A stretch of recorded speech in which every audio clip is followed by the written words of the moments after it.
In a ruined street on the edge of an English port city, the war was supposed to be over. The rubble had been cleared. Kids were finally allowed to play outside again. One boy spotted something half buried in the dust, a small metal egg with two thin wings folded out like a toy. It didn't look like a bomb. It didn't look like anything at all, really. Just a strange souvenir left behind by the Luftwaffe.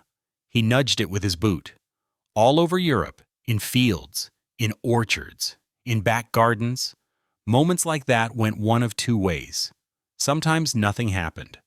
Sometimes the object had already rusted, its mechanism dead. And sometimes a weapon dropped years earlier finally woke up.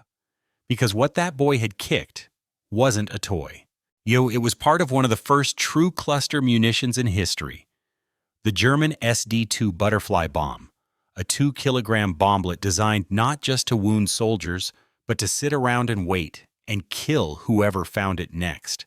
In a war of tanks, bombers, and battleships, some of the most hated weapons weighed less than a loaf of bread, or were invisible clouds of gas, or microscopic bacteria. They didn't always kill the most people, but they terrified people in ways that generals and lawyers would still be arguing about decades later. So in this video, we're going to talk about the banned World War II weapons the world regretted creating. The mines that kept killing long after the peace treaties, the biological agents tested on entire cities, the firebombs that turned nights into artificial suns, and the nerve gases so horrifying that even Nazi Germany was afraid to use them. We'll see how they were born, how they worked, how they were used, and why. After the guns finally fell silent, the world tried to write them out of war forever. Because some weapons don't just end battles, they haunt everything that comes after.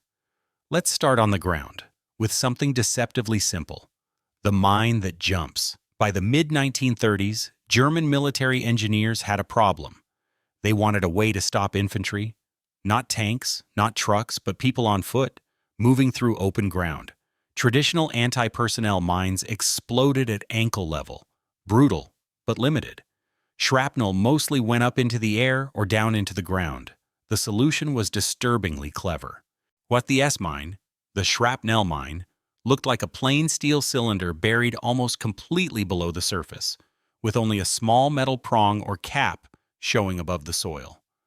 When a soldier stepped on it or tripped a wire, a small propelling charge fired first, blasting the mine up to about 1 meter in the air, roughly waist height. A fraction of a second later, the main charge detonated, spraying hundreds of steel balls and fragments sideways in a 360-degree ring. On paper, the math was chilling. A typical S-mine contained around 360 steel balls, each turned into a tiny bullet. German documents put the lethal radius at about 20 meters, with the risk of injury extending out to 100 meters. American manuals warned soldiers that a single mine could cause casualties up to roughly 140 meters away. Think about that for a second. One pressure on soft soil, one click, and in less than 5 seconds an entire platoon could be on the ground. The mine was first produced in 1935. Before the war even officially started, thousands had already been planted along Germany's borders. When French forces probed into the Saar region in 1939, they met minefields seeded with these new devices. The S-mine did its job so well that the French nicknamed it the Silent Soldier. German commanders loved it. It was cheap, it was effective, and crucially, it didn't care who stepped on it. To the soldiers walking into those fields, that last part was exactly the problem. Imagine advancing across a dune in Normandy in 1944. The air still smells of smoke and cordite from the bombardment. You know the beaches have been mined. You've been told to keep your eyes open for little prongs in the sand, for disturbed soil, for anything that looks wrong. You're tired. You're carrying 30 kilos of kit. And all the while, there's one thought you can't shake. If someone hits one of those mines, it's already too late. Veterans describe the S-mine not just as a weapon, but as a presence. American infantry called it Bouncing Betty. Every time someone went down, everyone else froze, half expecting another one to jump into the air beside them. One British officer later said that in some sectors men were more afraid of mines than of artillery. At least you could hear the shells coming.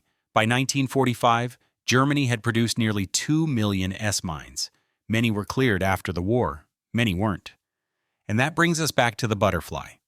While the S-mine waited in the ground, the SD-2 butterfly bomb came from the sky. Packed by the dozen or the 100 into larger containers, they fell from German aircraft over Britain, Malta, North Africa, the Eastern Front, anywhere German planners wanted to scatter danger across a wide area. Each bomblet weighed about 2 kilograms. When dropped, its thin metal shell opened into 2 hinged wings that made it spin and arm the fuse. Some detonated on impact, others had time delays. Some were deliberately designed to explode when disturbed. It didn't take many to paralyze a town. A single cluster container could scatter over 100 of these devices across a few city blocks, an area only a few hundred meters wide. That meant that in just a few seconds of bombing, entire neighborhoods could be turned into a patchwork of invisible booby traps. Bomb disposal units in Britain would sometimes be called out for days after a raid, searching gardens and rooftops for unexploded SD-2s, and because some of them didn't go off, children found them, farmers found them. Sometimes years later, these two weapons, the bounding mine and the butterfly bomblet, were early examples of something the world would later decide it couldn't live with: anti-personnel landmines and cluster munitions that kept killing long after the last soldier went home. It's no coincidence that when campaigners finally pushed the international community to act after the Cold War, mines and clusters were at the top of the list. In 1997, the Ottawa Treaty, the Mine Ban Convention, was adopted, aiming to eliminate anti-personnel landmines by banning their use, stockpiling, production, and transfer. And in 2008, the Convention on Cluster Munitions did the same for weapons built on the same logic as those old butterfly bombs, prohibiting the use, production, transfer, and stockpiling of cluster munitions because of their indiscriminate effects and long-lasting danger to civilians. The language of these treaties is dry. The reality behind them is minefields that looked a lot like Europe in 1945, and unexploded bomblets that looked far too much like toys. If you're finding this story interesting so far, and if you want to see more of the hidden, uncomfortable side of military history, consider subscribing and turning on notifications. A quick like genuinely helps this channel tell more stories like this one. It only takes a moment, but it makes a huge difference. Now, yes, if mines and bomblets turned the ground and the rubble into permanent traps, our next weapon turned the human body and even the air itself into the battlefield. Years before World War II officially began, a Japanese officer named Shiro Ishii had a vision. He believed that the future of warfare wasn't just steel and explosives. It was germs. Backed by the highest levels of the Imperial Japanese Army, Ishii built what looked, on paper, like a medical research unit. The Epidemic Prevention and Water Purification Department of the Kwantung Army in occupied Manchuria. In reality, it was Unit 731, the center of a vast biological warfare program. Behind its walls near Harbin, in a complex that stretched over square kilometers, Japanese scientists and doctors experimented on prisoners, mostly Chinese civilians, but also Koreans, and Soviets and others, to see what diseases and delivery systems worked best. They weren't just studying infection, they were building weapons. By the early 1940s, Unit 731 and its sister units could produce, in a typical month, hundreds of kilograms of plague, anthrax, typhoid, cholera, and other pathogens. One estimate speaks of capacity on the order of 300 kilograms of plague bacteria and nearly 1,000 kilograms of cholera bacteria per month. On a lab bench, those are numbers. In the real world, they're cities. Japanese forces tested ceramic bombs filled with plague-infected fleas and other agents over Chinese territory, dropping them on farmland, villages, reservoirs. In places like Zhejiang and Changde, outbreaks of plague, cholera, and other diseases followed these air operations. Some studies estimate that biological attacks and experiments by Japan killed hundreds of thousands of Chinese civilians. Imagine looking up and seeing not a bomber releasing explosives, but what looks like dust and grain falling from the sky, contaminating wells, fields, and food stores. No crater, no blast, just sickness creeping through a town over the next days. What made this especially shocking was that on paper, the world had already tried to say never again to this kind of thing. After the gas attacks of World War I, the 1925 Geneva Protocol was adopted, prohibiting the use of asphyxiating, poisonous, or other gases, and of bacteriological methods of warfare. Japan had signed it. So had many of the other major powers. But there was a loophole.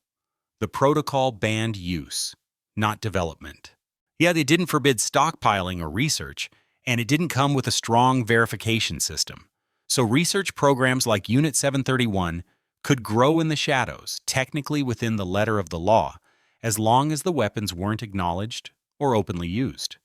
When the full scale of Japan's biological warfare program began to emerge after the war, including new archives released in recent years that show there were even more secret units conducting human experiments in China than previously known, the shock helped fuel calls for something stronger.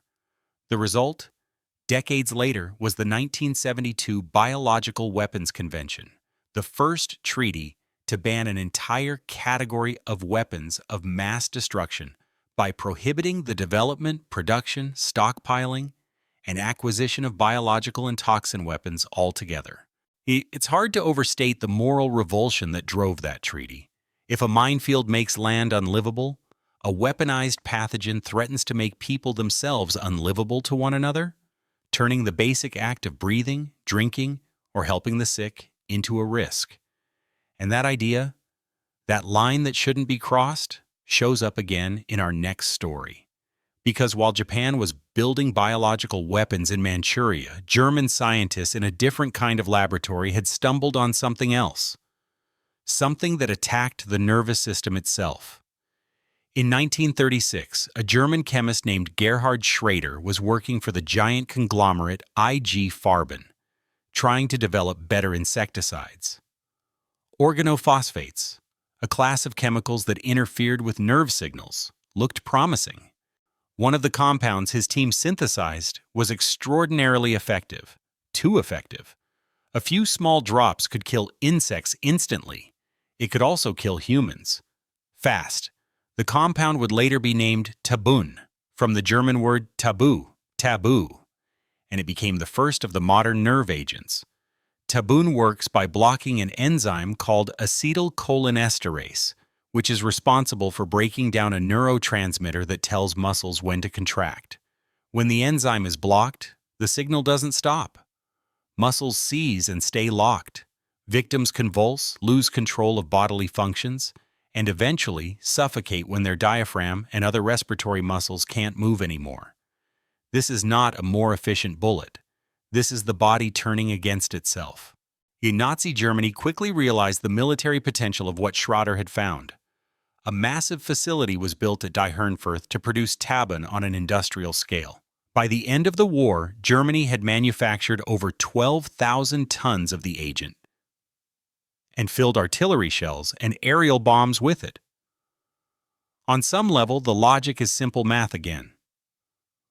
A single artillery shell filled with a nerve agent doesn't just hit the spot where it lands. Under the right conditions, a barrage could spread an invisible, odorless cloud over thousands of square meters in seconds, incapacitating or killing anyone who breathes it in or absorbs it through their skin. But here's the strangest part of this story.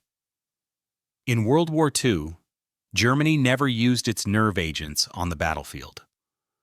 The shells and bombs sat in depots. The facilities kept operating.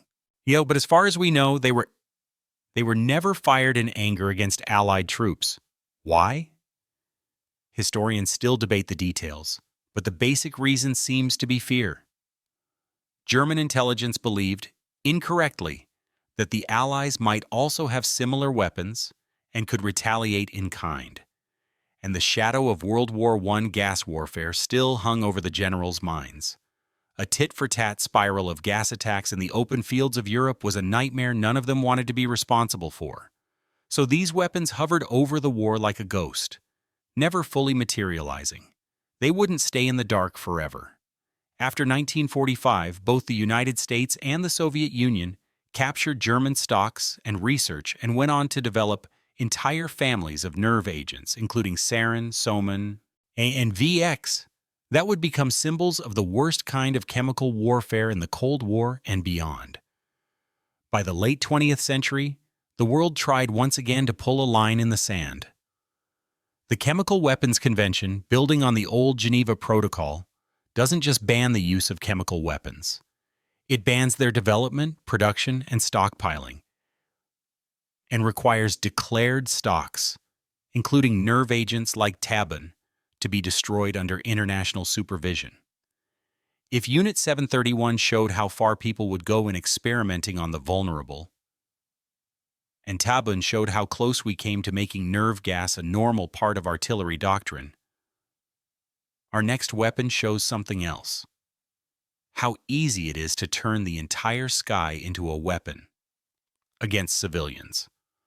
On July 4, 1942, in a laboratory basement at Harvard University, a chemist named Louis Fieser tested a new kind of incendiary mixture.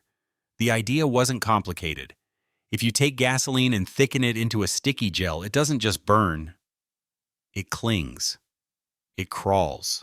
It keeps transferring heat to whatever it touches. They called it napalm. In World War II, napalm became a core part of American bombing doctrine. Dropped from aircraft in clusters of canisters, it burst into sheets of fire over German and Japanese targets. It wasn't just used on factories or fuel dumps, it was used on cities. U.S. forces used napalm in the destruction of dozens of Japanese urban areas. One article notes that napalm raids incinerated 64 Japanese cities, killing more people overall than the atomic bombings of Hiroshima and Nagasaki. Think about a single raid. In March 1945, during the firebombing of Tokyo, a wave after wave of B-29 bombers dropped thousands of incendiary bombs loaded with napalm and magnesium over wooden residential districts. Streets turned into rivers of flame. The heat was so intense that asphalt boiled. People trying to flee sometimes found that the air they were breathing was above the temperature at which human lungs can survive. This wasn't precise destruction of a factory. It was area burning. German cities like Dresden and Hamburg were hit with similar tactics, where conventional explosives and incendiaries were combined to tear open buildings and then ignite the exposed interiors, sometimes creating firestorms that generated their own wind. Napalm, with its high heat and sticky fuel, was central to that kind of attack. On the ground, in an air raid shelter, the experience wasn't a set of statistics. It was the sound of everything outside roaring at once. It was the decision of whether to stay in a cellar that might suffocate or go out into streets where the fire itself was moving faster than you could run. After World War II, napalm didn't go away.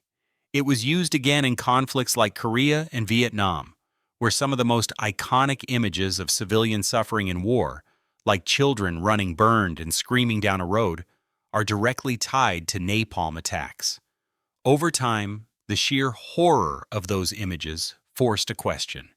At what point does burning a city stop being just conventional warfare and start being something else? In the 1980 Convention on Certain Conventional Weapons, a series of protocols tried to grapple with weapons that were especially cruel or indiscriminate. Protocol 3, the Protocol on Incendiary Weapons, restricts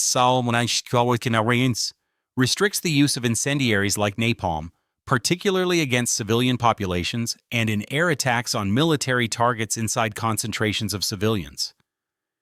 It doesn't completely ban napalm or fire as a weapon. Many states still argue that in open battlefields used against clearly military targets, such weapons are lawful. But the underlying moral judgment is clear.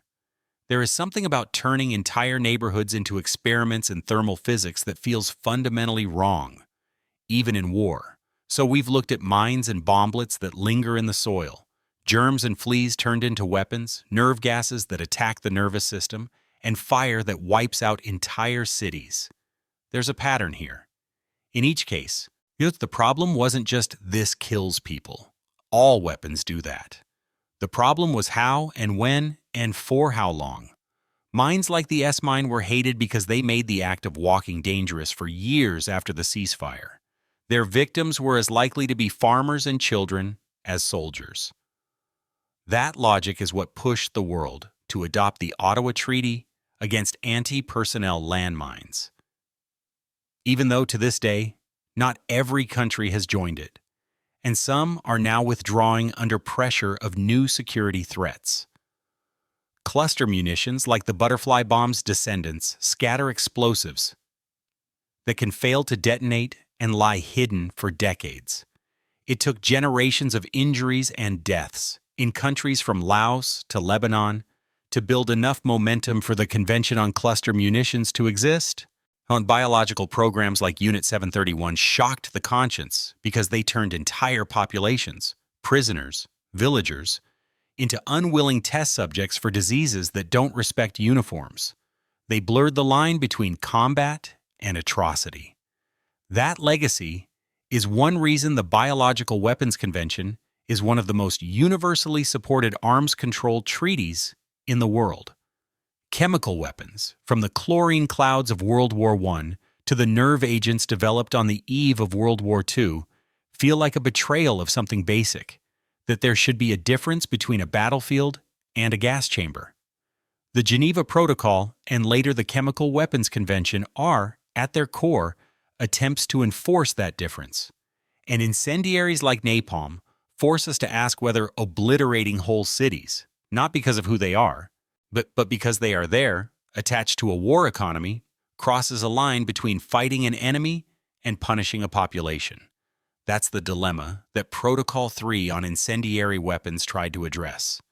But here's the uncomfortable truth. Even as we ban, restrict, and condemn these weapons, the logic behind them never fully disappears. Mines are cheap and incredibly effective at slowing an enemy advance.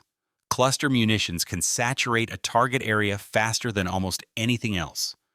Biological and chemical agents are terrifying precisely because they're so efficient at exploiting the vulnerabilities of human biology. Fire is still one of the most ancient and powerful tools in war, so militaries keep circling back. Newer cluster munitions claim to have low dude rates. New mines are designed to self-destruct after a fixed time, or deactivate themselves electronically. Some states argue that under certain conditions, these weapons can be used responsibly. Others argue that the basic problem remains the same: a weapon whose very nature makes it hard or impossible to confine its effects to active combatants. That's really what all these post-World War II treaties are about. Not abolishing violence, but trying, in a very imperfect way, to put boundaries on how far we're allowed to go in the name of winning. Pause for a moment and think about what that means. In an age of industrial slaughter, of tanks and bombers and mass artillery barrages, some of the weapons that scared people the most weren't the biggest or the loudest. They were the things you couldn't see. The shell that never exploded until a child found it. The pathogens dropped on a village disguised as food or dust. The gas that no one dared fire because everyone sensed that if it was used once, there might be no going back. The fire that turned collateral damage into entire neighborhoods erased. In the end, it wasn't always the most powerful weapon that changed the laws of war. Sometimes it was the one that made people ask, if we accept this, is there anything we won't accept? World War II didn't just reshape borders. It forced humanity to stare at the tools it had created and admit that some of them were mistakes. Weapons that, even in victory, left a bad taste. Weapons that decades later, diplomats and activists would work to ban, restrict, or stigmatize. Not because they were ineffective, but precisely because they worked too well, and in ways that shattered the thin line between combatant and civilian, soldier and child, battlefield and home. So why does this story matter? Because when we talk about banned weapons, we're really talking about where we, collectively, decide the limits of war are. Mines, cluster bombs, biological agents, nerve gases, napalm, they all force that conversation. They show us the gap between what's technically possible and what we're willing to live with. If you feel this video was worth your time, consider giving it a like. It helps more than you might think.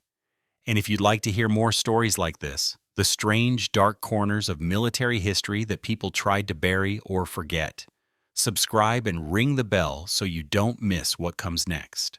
Oh, and I'd love to hear your thoughts in the comments. Which of these weapons do you think left the deepest scar on the laws of war and on our conscience? And what other overlooked or seemingly simple weapons from history should we cover in a future episode?